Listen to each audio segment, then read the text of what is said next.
여러분, 혹시 사업자도 청약 철회가 가능하다는 사실 들어보셨나요? 사업자는 소비자와 다르다는 말 많이 들어보셨겠지만 모든 경우에 적용되는 것은 아닙니다. 오늘 제가 알려드릴 내용은 사업자도 보호받을 수 있는 특별한 경우입니다. 이 비밀을 모르면 손해를 볼 수 있어요. 끝까지 꼭 시청해주세요.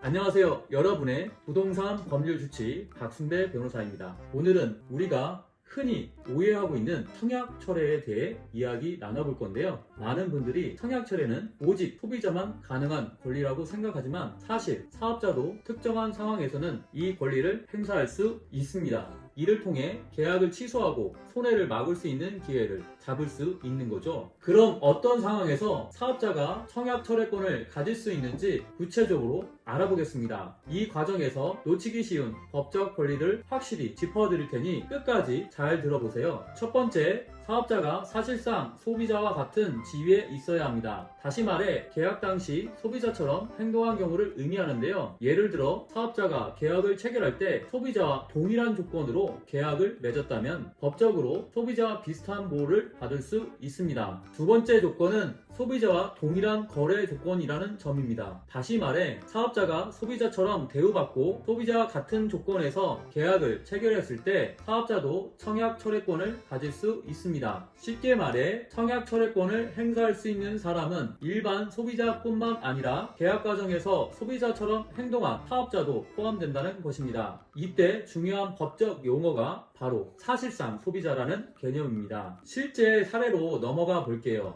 한 상가 분양 계약 사건에서 피고는 상가 분양팀에 문자 메시지를 받고 계약을 체결하게 됩니다. 여기서 중요한 건 피고가 계약에 이르게 된 과정입니다. 문자와 전화로 분양을 권유받고 계약을 체결했다는 점이 바로 전화 권유 판매에 해당하는데요. 이 경우 청약 철회권을 행사할 수 있게 됩니다. 이 사건에서는 피고가 계약서를 받은 후 14일 이내에 청약 철회 의사표시를 해서 결국 계약을 적법하게 처리할 수 있었습니다. 이로 인해 상가 매수 계약은 소멸되었고 피고는 큰 손실을 막을 수 있었죠. 법을 잘 알고 활용한다면 불리하게 보였던 상황도 이렇게 반전될 수 있습니다. 자, 그럼 청약 철회 의사표시는 누구에게 해야 할까요? 많은 분들이 이 부분에서 실수하곤 합니다. 대부분 계약서에 적힌 대표자에게만 청약 철회 의사표시를 해야 한다고 생각하시는데 그렇지 않습니다. 실제로 업무를 담당한 직원에게도 청약 철회 의사표시를 해도 충분히 유효합니다. 이 사건에서도 분양 대행팀의 직원에게 문자로 청약 철회를 했고 법적으로도 유효한 청약 철회로 인정되었습니다. 여기서 중요한 것은 빠른 의사표시가 필수적이라는 겁니다. 청약 철회는 계약일로부터 14일 이내에 이루어져야만 법적 효력을 발휘하니까요. 그 기간 내에 신속하게 의사표시를 전달하는 것이 중요합니다. 오늘 내용의 핵심 내용을 다시 한번 짚어드리자면 첫 번째, 사업자도 소비자와 유사한 상황에서는 청약 철회권을 가질 수 있다. 두 번째, 청약 철회 의사표시는 반드시 대표자에게 할 필요가 없고 실제 업무 담당자에게 해도 유효하다. 세 번째, 청약 철회는 반드시 14일 이내에 이루어져야 한다. 기회는 준비된 자에게 온다는 말 여러분도 이제 아시죠? 법적인 권리를 놓치지 않기 위해서는 이러한 법적 지식을 잘 알고 대비하는 것이 매우 중요합니다. 오늘 영상이 도움이 되셨다면 구독과 좋아요, 알림 설정 부탁드릴게요. 앞으로도 여러분께 유용한 부동산 법률 정보를